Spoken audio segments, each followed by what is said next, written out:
This upcoming winter season promises to be exceptionally dynamic as major weather pattern changes are currently unfolding across the globe. These large-scale atmospheric shifts are poised to ultimately shape the weather here in the United States, placing Arctic blasts, blizzards, and even severe weather firmly on the table once more. The truly fascinating aspect this year, however, is the precise location where these events will occur. This is not a simple forecast. It is the story of a meteorological battle, a massive tug-of-war between competing forces in the atmosphere. On one side, a weak and faltering La Niña is attempting to assert control over the Pacific Ocean. On the other, a wildcard looms 60,000 feet above the North Pole, the polar vortex, which is already showing signs of instability that could unleash profound Arctic cold. The result is a winter forecast balanced on a knife's edge, one that is projected to create two distinctly different Americas. Some regions will be forced to contend with relentless snow and bone-chilling cold. For others, the outlook points toward a warm and dry winter, perhaps even accompanied by drought conditions. This detailed analysis will reveal exactly where the cold and snow are expected to strike with the greatest force. The examination begins with the primary driver of this winter's forecast, the current state of the Pacific Ocean. While the terms El Niño and La Niña are now common, the situation developing this year is quite different. This particular iteration is weak, almost ghostly in its influence. NOAA issued a La Niña watch back on August 14th, a declaration that sounds both official and formidable. Yet the latest models assign it only a 42% chance of actually materializing. This means there is a 52% probability that conditions will remain neutral throughout the winter.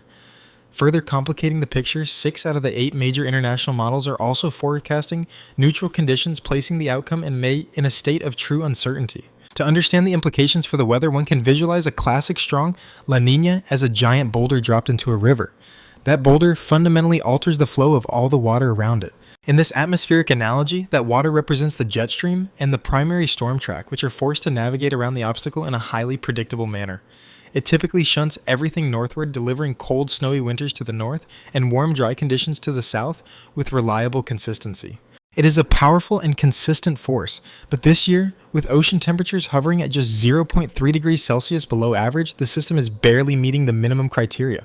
The boulder in this year's scenario is more akin to a pebble or perhaps a marble at best. The pattern is faintly visible, attempting to establish itself, but it remains fragile and highly susceptible to disruption. A single well-placed atmospheric wave could effectively wash it away entirely. This inherent volatility is the reason this winter is set to be so unpredictable. There is no strong dominant driver to lock weather patterns into place.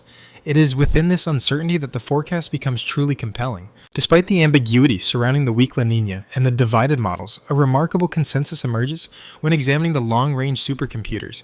The American model, the European model, and the Canadian model are all pointing to the same overarching theme.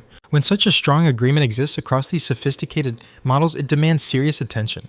What they are collectively showing is a winter of two halves, a great atmospheric divide that is projected to split the country right down the middle. This division is quite literal. Imagine a line drawn across the center of the United States.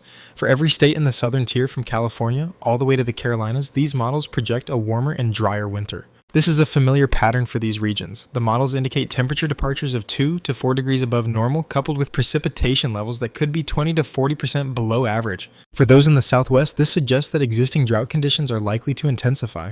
For residents of the southeast, the silver lining may be slightly lower heating bills, but for the northern tier, preparations should begin. This is the region where the season's most interesting weather is expected to unfold.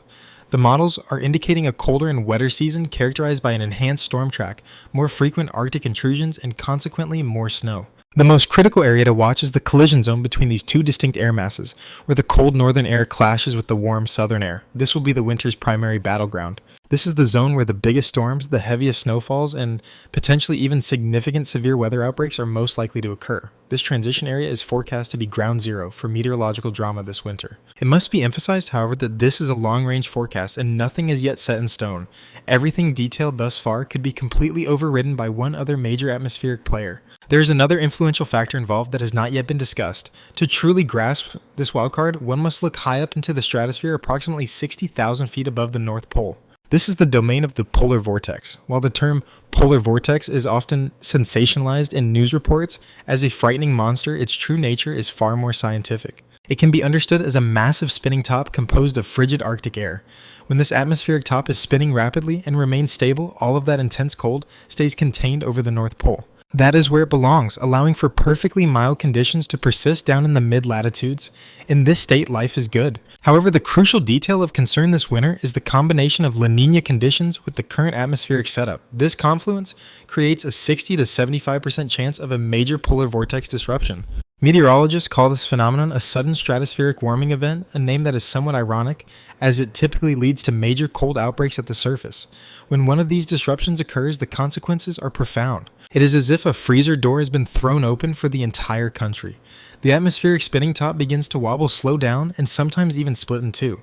When that happens, all the Arctic air that was neatly locked up around the North Pole is unleashed. This frigid air mass comes cascading down into North America, bringing with it staggering temperature drops of 15 to 25 degrees below average and wind chills that could plummet to minus 30, minus 40, or even an astonishing minus 50 in certain locales. And make no mistake, these are not fleeting cold snaps. These formidable events have the potential to persist for 4 to 8 weeks, completely rewriting the prevailing weather patterns we thought were established. Based on the current atmospheric setup, and it's crucial to remember this is long-range forecasting, which carries inherent uncertainty, we will gain more clarity as these potential events draw nearer. The forecast points toward 2 to 3 major disruptive events this winter, with the highest risk period stretching from January through early March. When these systems arrive, they are poised to become the defining weather stories of the season. With the broad overview established, it is time to delve into the specifics and examine what this winter holds for your particular corner of the country. Beginning in the Pacific Northwest, specifically cities like Seattle and Portland, the region is bracing for a tumultuous winter positioned directly in the crosshairs of an enhanced storm track. Remarkably, this is the only region in the entire nation where predictive models show a high degree of confidence in consistently cooler than normal temperatures independent of the polar vortex's influence. The data indicates a 33 to 40% probability of below average temperatures. However, a key factor for this area is atmospheric rivers, and the enhanced storm track suggests they will be a significant concern. These atmospheric rivers are expected to be a recurring feature this winter.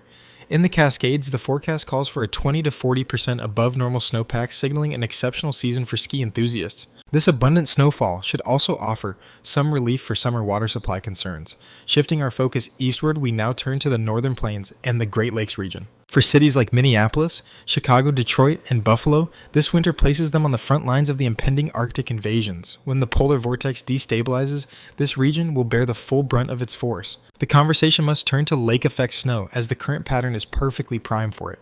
We are anticipating air-to-water temperature differentials of 15 to 20 degrees Celsius during major events. For those unfamiliar with the meteorology, this differential is the critical ingredient for generating the intense localized snow bands characteristic of this phenomenon. These bands are capable of depositing up to 3 feet of snow in an incredibly short time frame.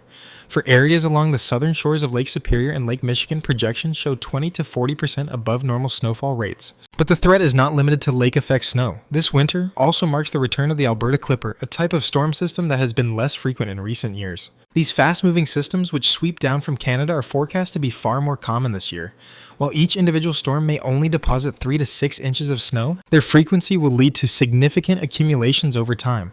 Now, turning our attention to the southwest, the outlook is unfortunately quite grim, pointing toward a very challenging winter. In Phoenix, Las Vegas, and Los Angeles, the models consistently show a 33 to 50% probability of above normal temperatures, thanks to a persistent ridge of high pressure anchoring itself over the region. This pattern is expected to bring 40% below normal precipitation to an area already grappling with drought, a combination that will almost certainly exacerbate current conditions. In Southern California, this translates to a heightened and prolonged risk of fire weather, which will be a major concern.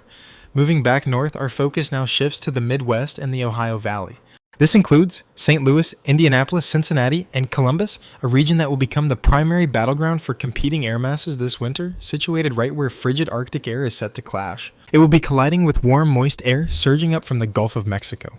As is always the case, the convergence of these two distinct air masses creates a volatile and dynamic weather environment. An analysis of the long-range data reveals one particularly alarming signal: a significant threat of ice storms. The potential for freezing rain is running 35 to 40% above normal this year. This risk is especially elevated for a corridor stretching from northern Texas into Oklahoma and possibly Missouri.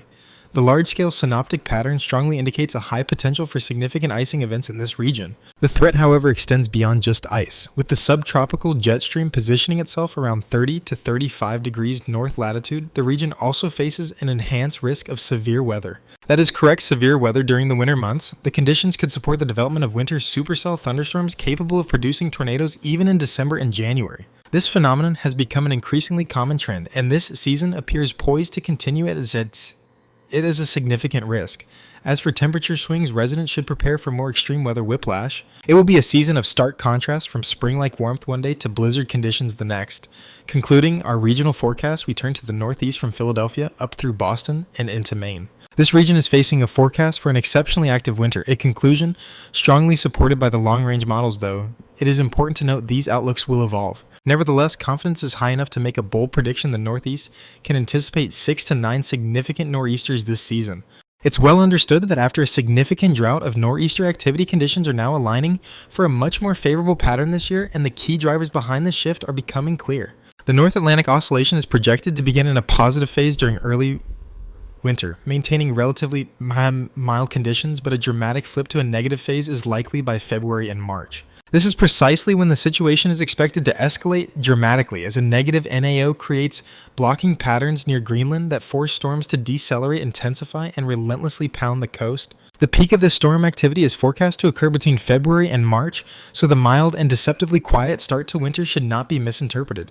It is expected to end with significant impact. Shifting the focus to the southeastern United States, encompassing Atlanta, Charlotte, and down through Florida, this region is poised to experience the warmer side of this atmospheric pattern. Temperatures here are projected to run 2 to 4 degrees above normal, with precipitation rates falling 20 to 30% below average, making this the area likely to see the most uneventful winter. There is nothing particularly exceptional about this forecast. It is in fact a familiar pattern that has been observed in the region on numerous previous occasions. However, the one critical factor demanding close observation is the potential for severe weather. Should these large, high-amplitude troughs and ridges move through, they could spawn significant storm systems leading to tornado outbreaks. And similar dangerous weather events across the southeast, which will require vigilant monitoring.